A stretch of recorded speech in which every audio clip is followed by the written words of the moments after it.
প্রতিদিনই মেঘ একই রুটিন। আবিরের বাসায় ফেরার সময় অনুসারে মেঘ নিজের কাজ শেষ করে আবির বাসায় ইফতার করে বের হলে ফিরতে ফিরতে প্রায় 1-2টা বেজে যায়। আর ইফতারের বাইরে করলে তারাবির নামাজ শেষে বাসায় চলে আসে। মেঘও সেই অনুযায়ী নামাজ শেষ করে পাঞ্জাবি ডিজাইনটা করতে থাকে। আবির ফিরলে একসঙ্গে খাওয়া দাওয়া করে।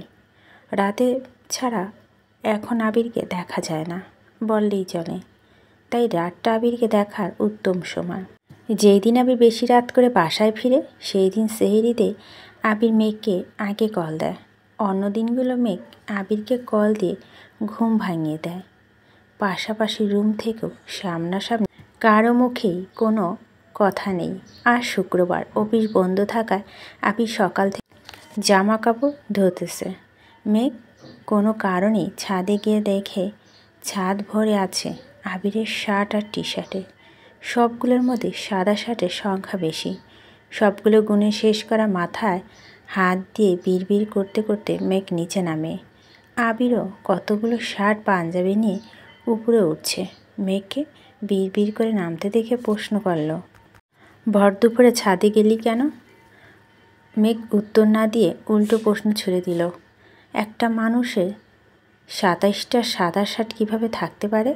আবির ভুরু কুচকে স্বাভাবিক কণ্ঠে বলল, আরও 5টা এখনও পরিনি। এত শার্ট দিয়ে কী করবেন? ধুয়ে নিলাম, যেগুলো ছোট হবে সেগুলো দিয়ে দেব। মেঘ চাপা স্বরে আওড়ালো, আমাকে 2টা শার্ট দিবেন? আবির ভারী কণ্ঠে শুধালো, তোর শার্ট লাগবে? মেঘ বিপুল চোখে চেয়ে তাড়াতাড়ি এপাশ ওপাশ মাথা নাড়ালো। মনে মনে বলল, ইস, উনি শুনে ফেলল। মেঘ দ্রুত নিজের রুমে চলে গেছে।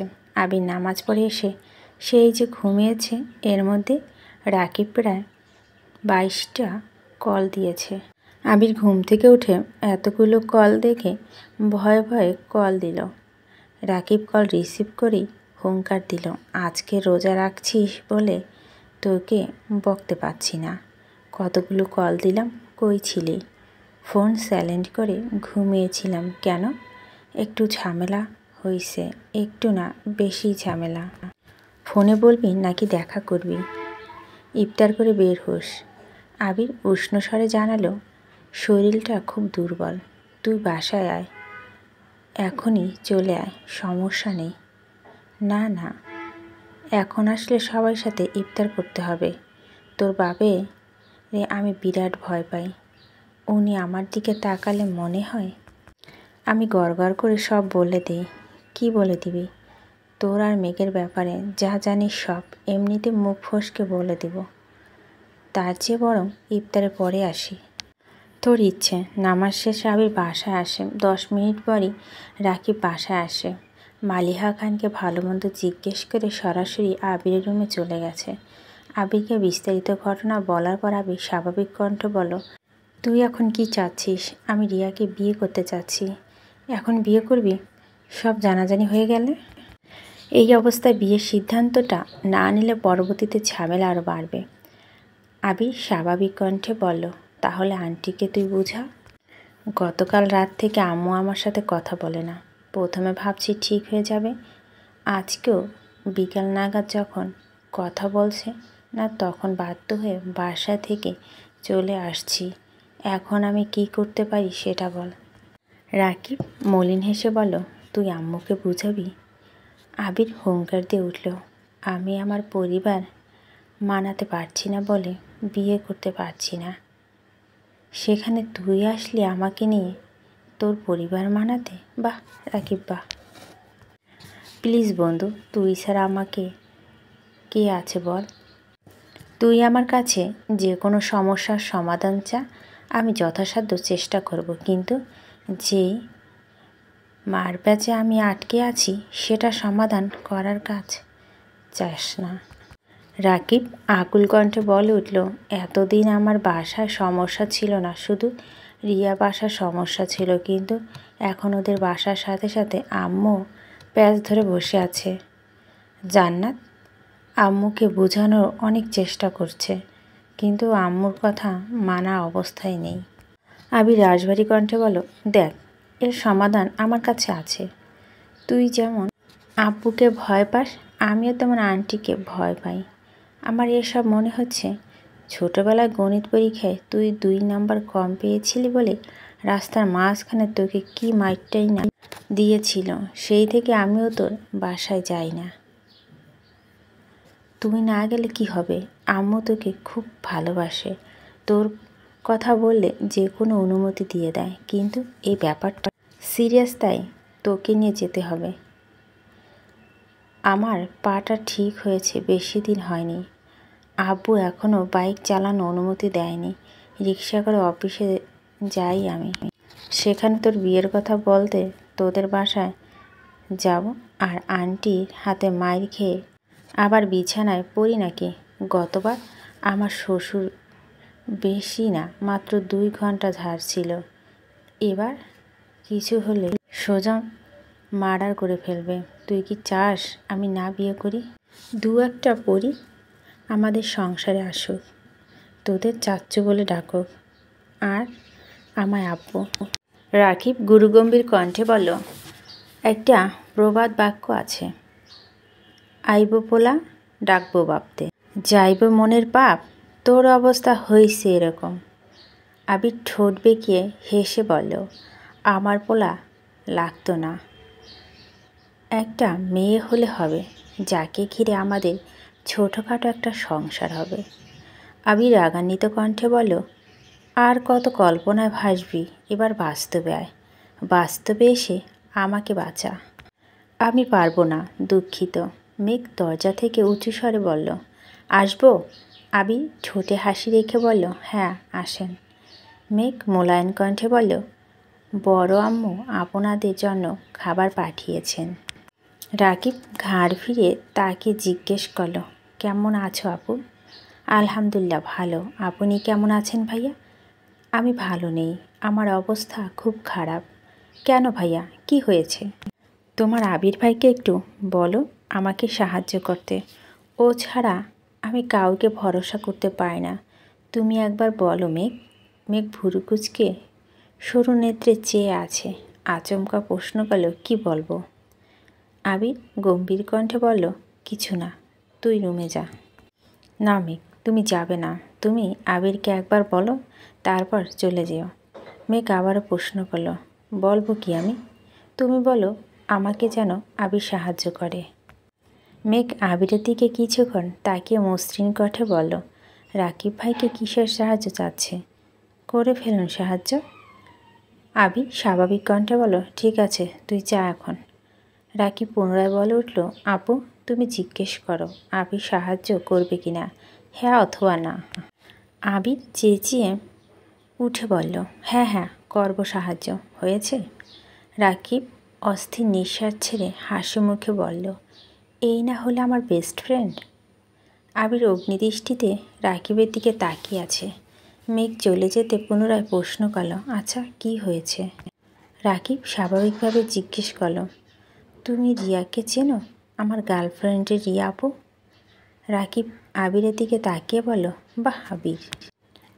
পুনরায় মেঘকে বলল, হ্যাঁ আমাদের বাসায় সবাই রিয়ার ব্যাপারে মোটামুটি জানতো। রিয়া 2-1বার আমাদের বাসায় আসছে, সবার সাথে আলাপ হয়েছে। রিয়া শারীরিকভাবে একটু অসুস্থ, এটা আমার বাসায় কেউ জানতো না। গতকাল কথায় কথায় এটা বলছি, তারপর থেকে শুরু হয়েছে আম্মুর চিল্লাচিল্লি।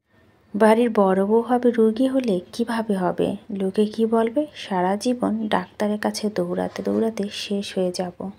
আর কত কি, আম্মু এখন আমার সাথে কথা বলছে না, তাই তোমার আবির ভাইকে বলতেছি আমাদের বাসায় যেতে, আম্মুকে একটু বোঝাতে। রিয়া আপু কী সমস্যা? শ্বাসকষ্ট, অ্যালার্জি সমস্যা, আর কিছু সমস্যা আছে? মেঘ জানালা দিয়ে বাইরে তাকিয়ে উদাসীন কণ্ঠে মনে মনে বলল, রিয়া আপুর সামান্য সমস্যার কারণে আন্টি কত বছর সম্পর্ক মানছে না, আর আমি যে তার ছেঁড়া, এটা জানার পর আমার শ্বশুরবাড়ি কি আমাকে মেনে নিবে? আবির মেঘকে ডাকতেই মেঘ নড়ে চড়ে উঠল। কথা শেষ করে দ্রুত রুম থেকে বেরিয়ে গেছে।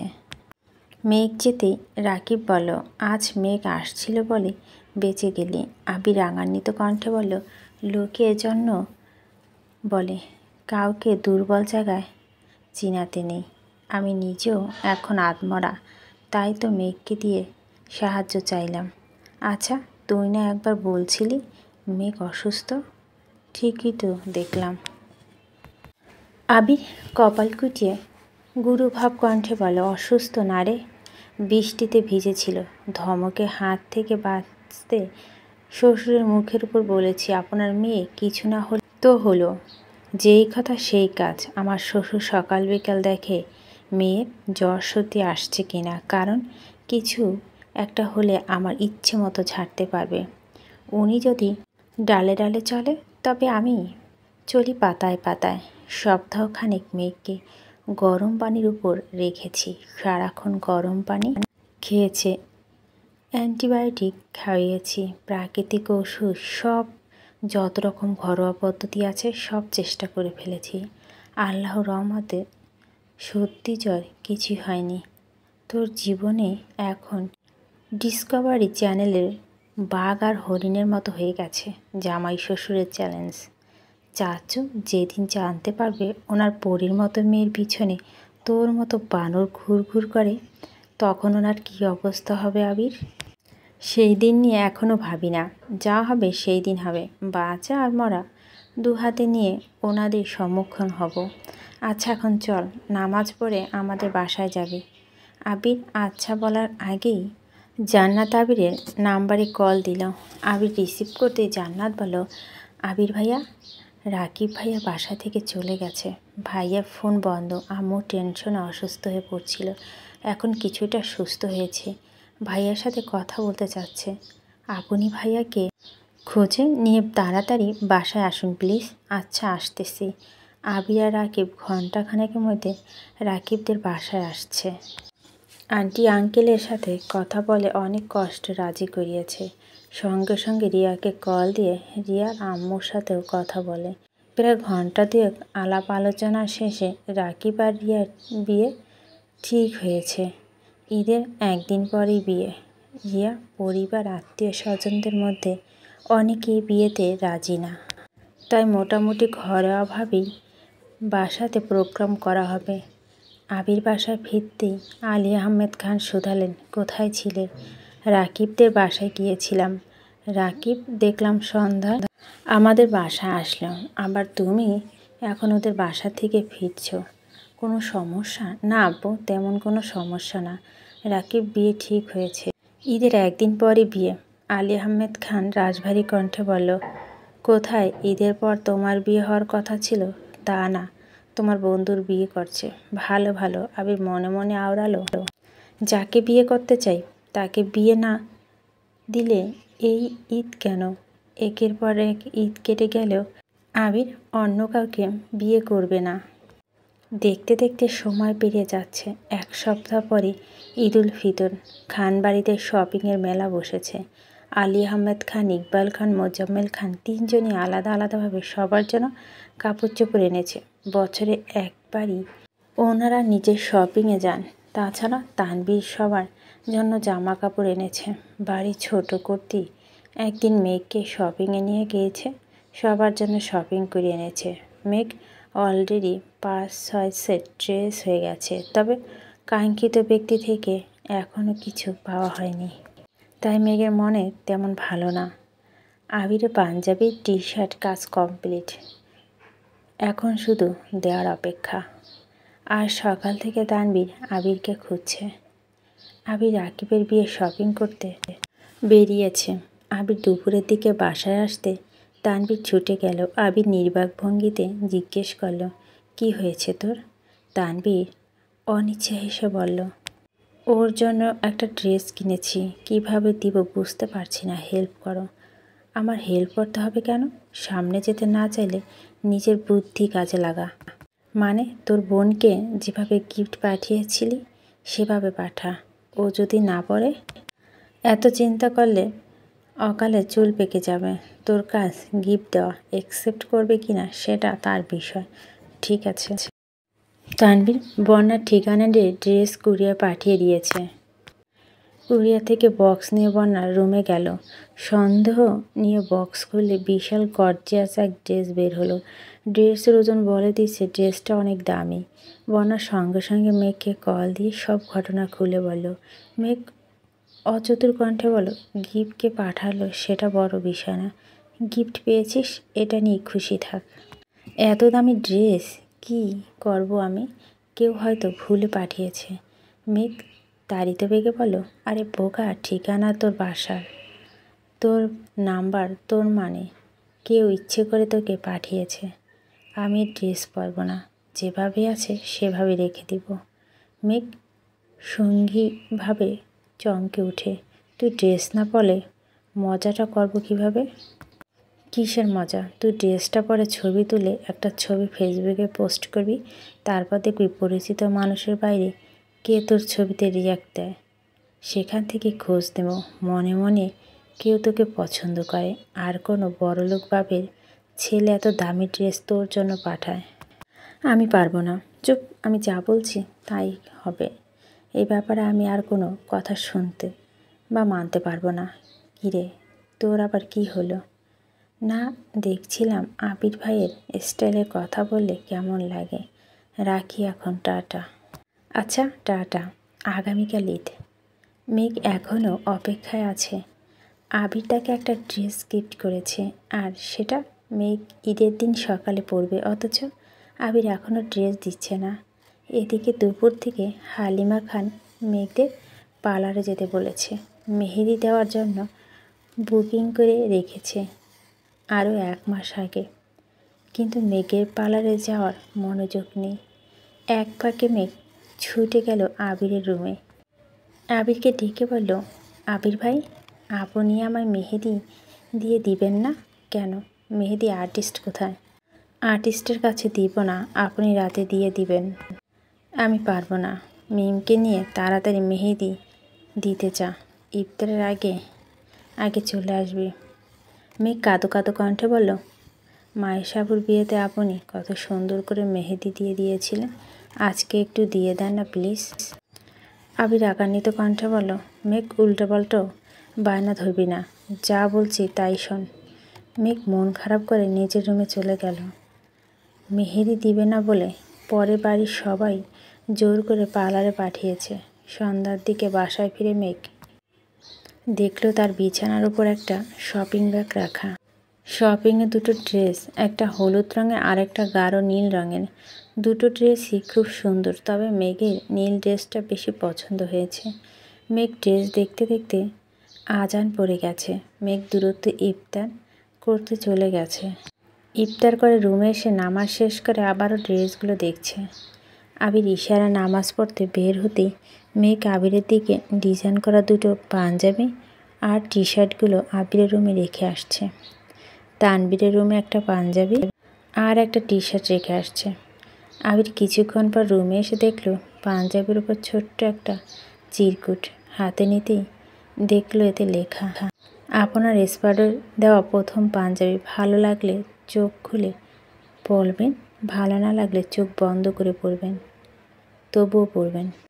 সাথে আরেকটা চিরকুট লেখা, আপনি আমার কোমল মনে আঘাত দিয়েছেন, তাই আমি রাগ করেছি, খুব রাগ করেছি।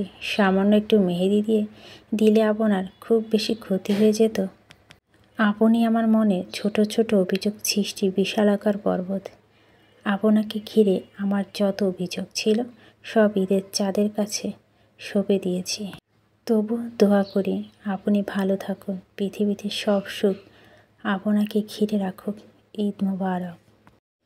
আবির চিরকুটটা পরে মুচকি হেসে বলল, পৃথিবীতে সব সুখ যদি আমায় ঘিরে রাখে, তবে আমি সেই সুখের চাদর দিয়ে তোকে ঘিরে রাখবো। তোর মনের ঘরে চুল পরিমাণ অভিযোগ ঢোকার রাস্তাও রাখবো না। তোকে আমার ভালোবাসা দিয়ে ভরিয়ে রাখবো। একদিন কেন, সারা জীবনে তোকে রাঙিয়ে দেওয়ার দায়িত্ব আমি নেব, ইনশাআল্লাহ। মেঘ আজ তাড়াতাড়ি শুয়ে পড়েছে। অ্যালার্ম দিয়ে ঘুমিয়েছে। ঘুম ভাঙতেই তড়িঘড়ি করে উঠে শাওয়ার নিয়ে চলে গেছে। ফজরের নামাজে পরে ঘণ্টাখানিক কোরআন শরীফ পড়েছে। তারপর ব্যালকনিতে দাঁড়িয়ে আকাশের পানে তাকিয়ে আছে। কয়েক মুহূর্তের মধ্যে মেঘের দু চোখ বেয়ে টুপটুপ করে পানি পড়তে শুরু করেছে। দাদা দাদু সহ যত আত্মীয় মারা গেছে তাদের কথা ভেবেই মেঘ কাঁদছে। নামাজ পড়েও তাদের দোয়া করছে। ঘণ্টাখানেক নিশ্চুপ দাঁড়িয়ে থেকে মেঘ ওয়াশরুম থেকে হাত মুখ ধুয়ে রেডি হয়ে শুরু করলো। বিছানা ছড়ানো 8টা ড্রেস, সবগুলোই সুন্দর, কিন্তু মেঘের নজর এক আবিরের ড্রেসই আটকে গেছে। খুব ভেবেচিন্তে আবিরের দেওয়া নীল রঙের ড্রেসটা পরছে, সাথে নীল রঙের বড় বড় কানের দুল, হাতে নীল চুড়ি। শুরুতেই চুল শুকিয়ে স্ট্রেচ করে নিয়েছিল, সেই চুল মাঝখানে সিঁথি করে দুপাশে দুটো কাঁকড়া ব্যান্ড দিয়ে ডিজাইন করে চুল বেঁধেছে।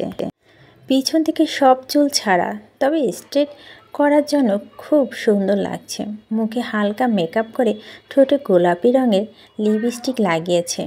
সাজা শেষ রুম থেকে বেরিয়ে সেদিক উকি দিচ্ছে। কোথাও কেউ নেই। আবির রুমেও দেখে এসেছে আবির নেই। হঠাৎ বড় আপুকে নামাজ থেকে ফিরতে দেখে মেঘ দৌড়ে নিজের রুমে চলে গেছে। আর আবিরের ওপরে আসার অপেক্ষা আছে। কিছুক্ষণ পর আবির উপরে আসা মাত্রই মেঘ রুম থেকে বেরিয়ে সোজা আবিরের সামনে গিয়ে বসে পড়েছে।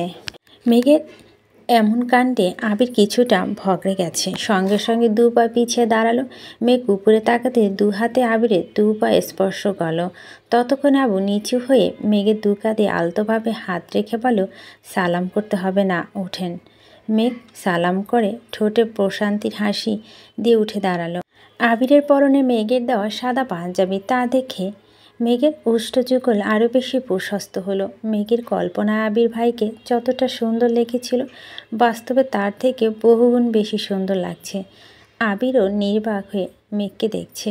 নীল রঙের আবিরের খুব প্রিয়, তবে সচরাচর নীল রঙের কিছু আবির কিনে না, কারণ প্রিয় মানুষকে প্রিয় রঙের ড্রেস দেখলে মুগ্ধতার চোখ সরাতে পারবে না ভেবেই এই রঙটাকে এড়িয়ে যায়। তবে দোকানের নীল রঙের জামাটা দেখে যে না কিনে থাকতেই পারেনি। আকস্মাৎ আবির ভুরু নাচিয়ে প্রশ্ন করল, সালামি লাগবে? মেঘ মুচকি হেসে বলল, আগে দোয়া করবেন, তারপর সালামি দিবেন। আবির মেঘের মাথায় হাত রেখে সুমধুর কণ্ঠে বলল, দোয়া করি জীবনে অনেক বড়, সবসময় হাসি খুশি থাক। মেঘ নাক চিটিয়ে বলল, এসব দোয়া তো সবাই করে, আপনি বরং ইউনিক দোয়া করুন। দোয়া আবার ইউনিক হয়? হ্যাঁ হয়। আবির মাথা থেকে হাত নামিয়ে 2 হাতে মেঘের 2 গালে আলতোভাবে হাত রাখল। জিভ দিয়ে ঠোঁট ভিজে স্নিগ্ধ শীতল কণ্ঠে বলল, আমি দোয়া করি তোর মনে সব ইচ্ছে পূরণ হোক, ছোট থেকে বড়, ইনফ্যাক্ট যেগুলো তুই মনে মনে ভাবিস কিংবা ঘুমের ঘরে স্বপ্ন বা কল্পনা দেখিস, সেই সব ইচ্ছে পূরণ হোক। তুই যা চাস, যাকে চাস, ঠিক যেভাবে চাস সেভাবেই যেন পেয়ে যাস। তোর আকাশ জুড়ে ভালোবাসার বৃষ্টি হোক, যেই বৃষ্টি তোর মনে জমে থাকা অভিযোগ অভিমানগুলো ধুয়ে মুছে বিলীন করে দিবে। সেই সঙ্গে আগামী দিনগুলোতেও তোর মন ভালো রাখবে। প্রয়োজনে বৃষ্টির ফোঁটার সাথে সাথে 2টো হাঁসের বাচ্চাও আসুক, যেগুলো তোকে সারাদিন হাসাবে। মহিলা হাঁসের বাচ্চাটার নাম হবে মেঘ, পুরুষ হাঁসের নাম যা খুশি রেখে দিস। তারপর তাদের একটা সংসার হবে, পরে ডিম হবে, বাচ্চা দেবে। আরও বলবো। মেঘ ঠোঁট উল্টিয়ে বলল, এটা আপনার ইউনিক দোয়া? তো কী দোয়া চাস বল? থাক, দোয়া করতে হবে না, সালামি দেন। কত লাগবে? 2 টাকা নাকি 5 টাকা? আপনার যত ইচ্ছে দেন, সালামি চাইতে নেই। আবির পকেট থেকে একটা নতুন 500 টাকার বান্ডেল বের করে দিল। মেঘ অবাক চোখে তাকিয়ে প্রশ্ন করল, এত টাকা দিয়ে কি করব? তোর বোধশক্তি হওয়ার পর প্রথমবার সালামি নিচ্ছিস, কম কেন দিব? মেঘ আবিরের দিকে তাকিয়ে তপ্তস্বরে বলল, ধন্যবাদ। সালামি দিলে আবার ধন্যবাদ তো দেশ? সালামির জন্য ধন্যবাদ দেইনি, পাঞ্জাবির জন্য দিয়েছি। ও আচ্ছা, তাহলে আপনাকে ধন্যবাদ জামাটা পরার জন্য।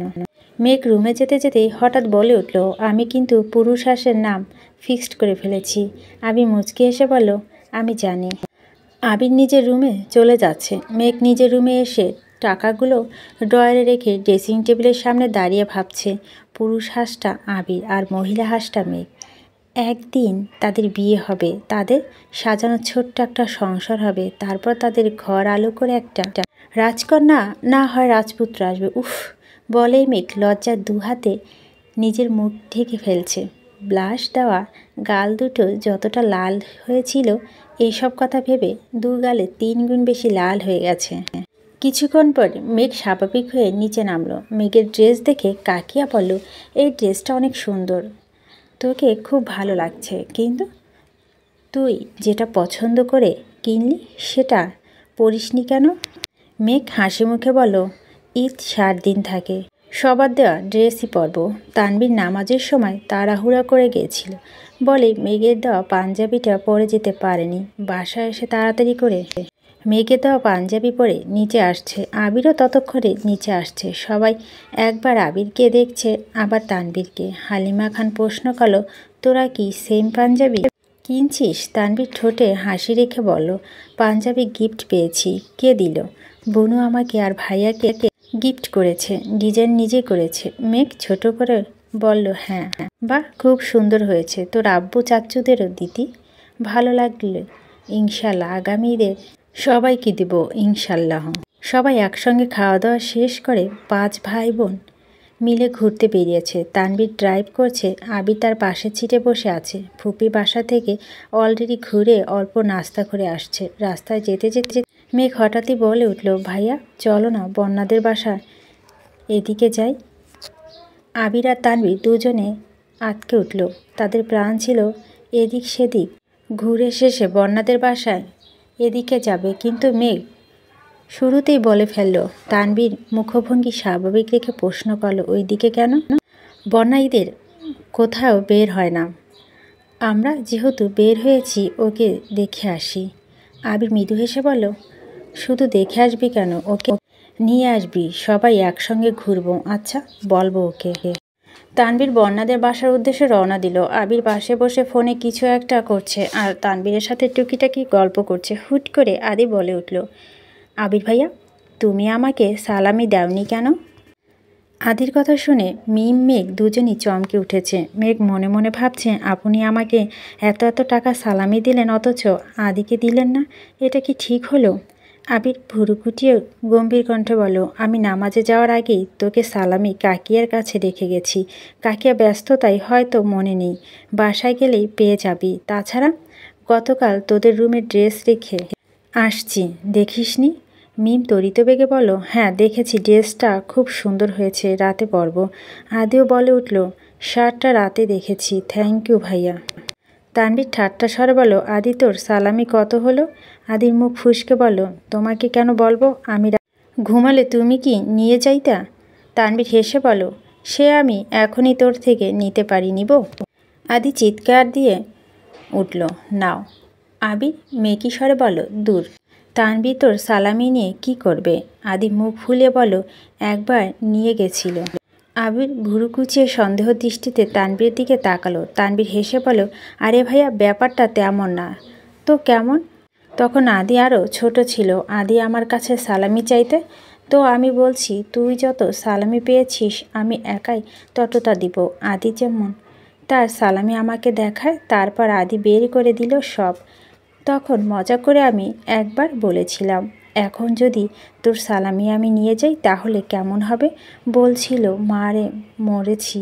আদি কাঁদতে কাঁদতে ফ্লোরে গড়াগড়ি শুরু করেছে। আমার পকেটে যত টাকা ছিল আমি সব দিয়ে দিয়েছি, তবুও আদি কান্না থামে না। বড় আম্মু ইচ্ছে মতো আমাকে ঝাড়ছে, তবুও আদিকে থামাতে পারেনি। প্রায় 30-40 মিনিট মাটিতে গড়াগড়ি করছে। আমি সেই দিনই মনে মনে কান ধরেছি, আর যাই করি সালামি নিয়ে কোনো মজা করব না। এরপর থেকে ঈদের দিন গোসল করে রেডি হওয়ার আগেই ওদের সালামি দিয়ে দিই, হাতে যখন থাকে ততটা দেই। ভালোবাসা আর দেখাতে যায় না। তানবীরের কথা শুনে সবাই হাসছে। ততক্ষণে বন্যাদের বাসার কাছে চলে আসছে। মেঘ গাড়ি থেকে নেমে বলল, আমি যাই, তোমরা গাড়িতে বসো। মিম পিছন থেকে ডেকে বলো, আপু আমি তোমার সাথে আসি। মেঘ আস্তে করে বলো, আয়। আদিও বলে উঠল, আমিও আসি। আবির এবার গম্ভীর কণ্ঠে ধমক দিল, কি শুরু করেছিস? মিম আদি তোরা কেউ যাবি না? মেঘ তুই যা। মেঘ ভিতরে চলে গেছে। মিম আর আদি গাড়িতে বসে আছে। বন্যাদের বাসায় কলিং বেল চাপতেই বন্যা ছোট ভাই এসে দরজা খুলে দিল। মেঘকে দেখে উত্তেজিত কণ্ঠে বলো, ঈদ মোবারক আপু, সালামি দিবা না?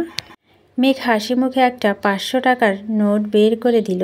আবিরের দেওয়া বান্ডিল যেভাবে দিয়েছিল মেঘ সেটাকে সেভাবেই গুছিয়ে রেখে দিয়েছে। হাতে যা কিছু টাকা ছিল সেখান থেকে মিম আর আদিকে সালামি দিয়েছে।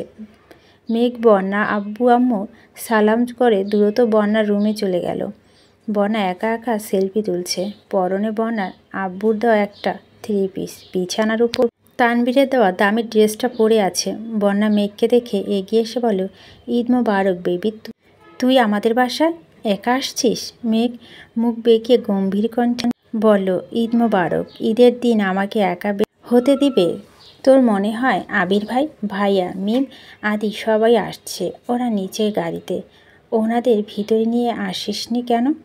চল ওনাদের ডেকে নিয়ে আসি। ওনাদের আসতে হবে না, তুই রেডি হ, তোকে নিয়ে ঘুরতে যাব। আমি তোর ভাইদের সাথে কোথাও যাব না, সরি। মেঘ রাগী ভাব নিয়ে বলল, কেন?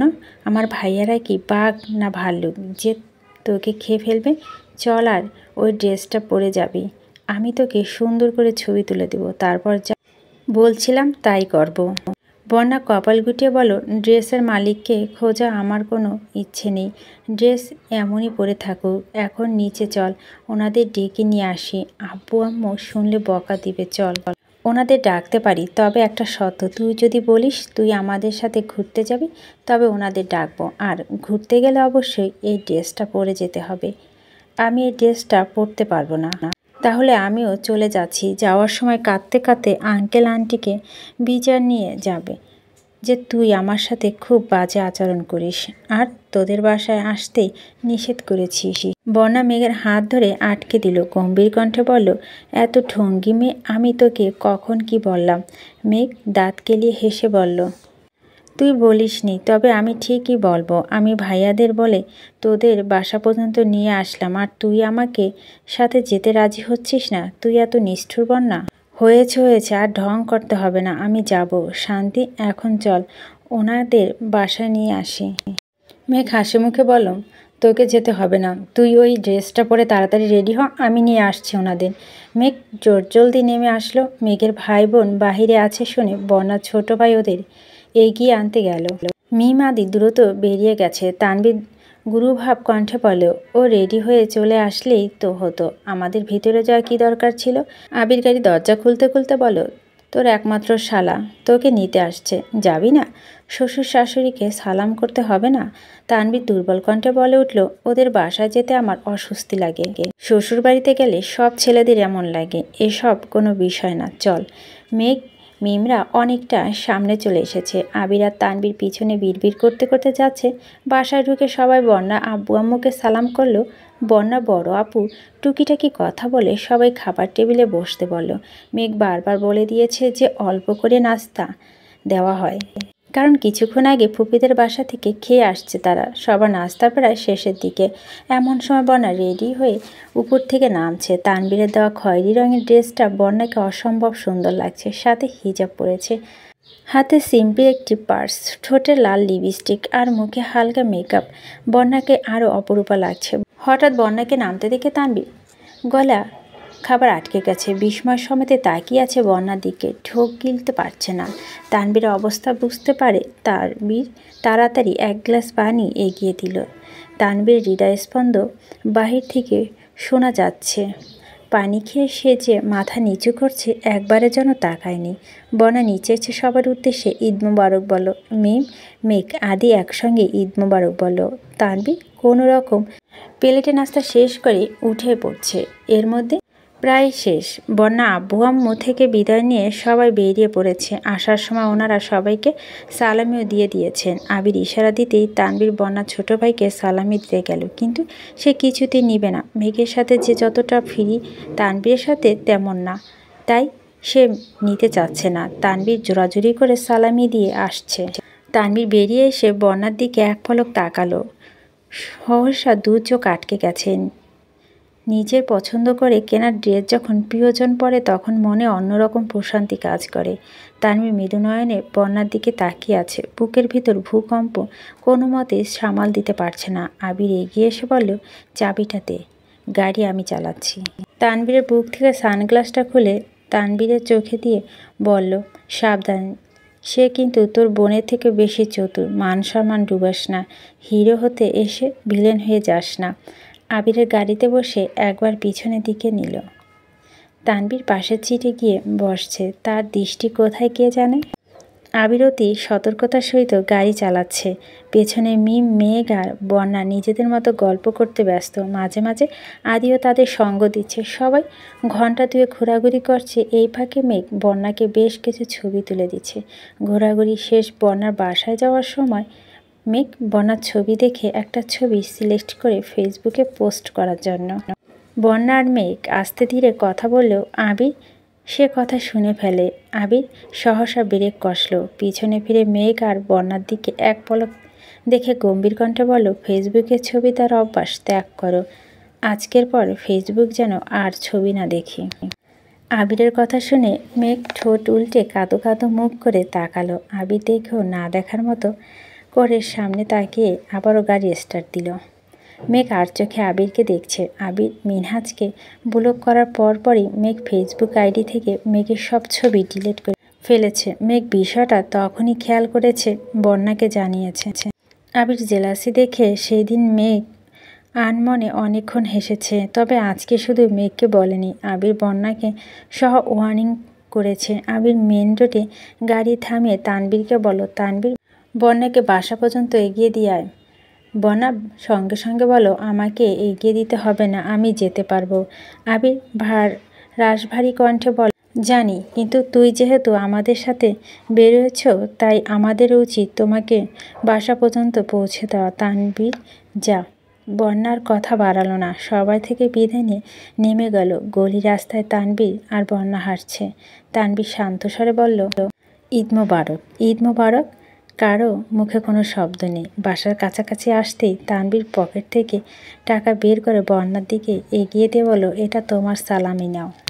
আমার সালামি লাগবে না ভাইয়া। ভাইয়া ডাক শুনেই তানভীর কপাল কুটিয়ে সূক্ষ্ম নেত্রে তাকিয়ে শক্ত কণ্ঠে বলো, ভাইয়া ডাকছ আর সালামি নিবা না? মেঘ মিম আমায় এত সুন্দর করেও ডাকে না। তানভীর বিরক্ত ভরা কণ্ঠে কথা বলায় বন্যা থতমত খেল। কিছু বলার আগে তানভীর আবারও জিজ্ঞেস করলো, নিবে কি না? বন্যা চুপচাপ সালামি নিয়ে তানভীরের দিকে তাকিয়ে মৃদু স্বরে বলল, সালামি নিলে সালাম করতে হয়, আপনাকে সালাম করি। বন্যা একটু নিয়েছে তানভীরের এক লাফে কয়েক পা পিছিয়ে গেল। তৎক্ষণাৎ রাগী স্বরে বলল, একদম না। তানভীর এমন কাণ্ডে বন্যা ভ্যাকাচাকা খেল। খানিক বাদে বন্যা হাসতে হাসতে এক পা এগুতে তানভীর গাড়ির দিকে ছুটল। বন্যা দাঁড়িয়ে থেকে একা একাই কিছুক্ষণ হাসল, তারপর বাসার দিকে চলে গেছে। তানভীরকে দৌড়ে আসতে দেখে আবির গম্ভীর কণ্ঠে জিজ্ঞেস করল, কি হয়েছে তোর? কিছু না। বাসা পর্যন্ত দিয়ে আসছিস? না। আবির মেঘের দিকে তাকিয়ে বলো, কল দিয়ে জিজ্ঞেস কর বাসায় পৌঁছেছে কিনা। মেঘ বন্যাকে কল দিতে বন্যা সালামি আর সালামের ঘটনা বলো। মেঘ হাসতে হাসতে ফোন কেটে দিয়েছে। তানভীর স্বভাবই এমন, সালামি দেওয়ার দায়িত্ব তার। সকল বেলা ছোটদের সালামি দিয়ে দেয়, তবে কেউ তাকে সালাম করতে আসলে সে ছুটে পালায়। আগে প্রায় সময় মেঘ সালাম করার জন্য তানভীরের পিছু পিছু সারা বাড়িতে ছুটত, কিন্তু এখন আর তা করে না। বন্যা জানতো না, কিন্তু তানভীরের এক্সপ্রেশন দেখে সে না হেসে থাকতে পারে নাই। মেঘ কল কেটে হাসতে হাসতে বলো, বাসা পৌঁছেছে? হাসছিস কেন? এমনি। তানভীর মনে মনে বিড়বিড় করে বলো, এই কথাটা বনুকে বলে দিতে হয়। আবারও আওড়ালো, বোনের বান্ধবীকে পটানোর আগে বোনকে পটাতে হবে। আবির তানভীরের দিকে তাকালো। কিছু একটা কাহিনী করেছে সেটা ঠিকই বুঝছে আবির, তবে কি করেছে সেটা বুঝতে পারছে না। সেসবে তেমন পাত্তা না দিয়ে বাসায় আসছে। ফ্রেশ হয়ে সবার সাথে খেতে বসেছে। পেট যতই ভরা থাকুক, যতই ঘোরাঘুরি করে আসুক না কেন, ঈদের দিন দুপুরে সবাই একসঙ্গে খেতে হয়। এটাই এই বাড়ির নিয়ম। আলী আহমেদ খান আবিরের জন্য অপেক্ষা করছিল। আবিরে আসতেই খাওয়া দাওয়ার পর্ব শুরু হলো। অন্যান্য দিনে বাড়ির বউরা না বসলেও ঈদের দিনে অন্তপক্ষে সবাই একসাথে বসতে হয়। খাবার শেষে সবাই সবার মতো রেস্ট নিতে চলে যায়। আজ রাতে ফুপিদের খান বাড়িতে দাওয়াত দেওয়া হয়েছে। বিকেলের পর থেকে সেই আয়োজন ব্যস্ত সবাই। আলী আহমেদ খান আর মোজাম্মেল খান সোফায় বসে আছেন। আলী আহমেদ খান বন্ধুদের সাথে দেখা করতে চলে গেছে। আবি, তানভীর দুজনেই বাড়িতে। ঈদের দিন তানভীর সচরাচর বন্ধুদের সাথে দেখা করে না। মেঘ বিকেলের দিকে মোজাম্মেল খানের দেওয়া ড্রেসটা পরেছে, গাঢ় সবুজ রঙের গর্জিয়াস ড্রেস। চুলে একটা স্টোনের মুকুট পরেছে, পেছন দিকে চুলগুলো ছাড়া একদম রানীর মতো লাগছে। আত্মীয় স্বজন বেড়াতে আসলে মেঘ মিম যথাসাধ্য কাজ করলো, আজ তারা কিছুই করছে না। বিশেষ করে মেঘ ডাইনিং টেবিলে একটা চেয়ার নিয়ে ড্রয়িং রুমের মাঝখানে রেখে পায়ের ওপর পা তুলে বসে আছে, দুহাতে কোনো অবধি মেহেদি দেওয়া, ম্যাচিং করা সবুজ কাচের চুড়ি পরনে। এক হাতে একটু পর পর চুল ঠিক করছে আর মিম আদির সাথে বকবক করছে। মেঘের ক্ষুধা লাগলে আদিকে এটা সেটা দিতে বলে, কারণ সে এই ড্রেস পরে কোনোভাবেই রান্নাঘরে যাবে না। আবির ঘুম থেকে উঠে বারান্দা থেকে মেঘের ভাবভঙ্গি দেখে নিঃসন্দেহে হাসছে, তারপর শান্ত স্বরে বলল,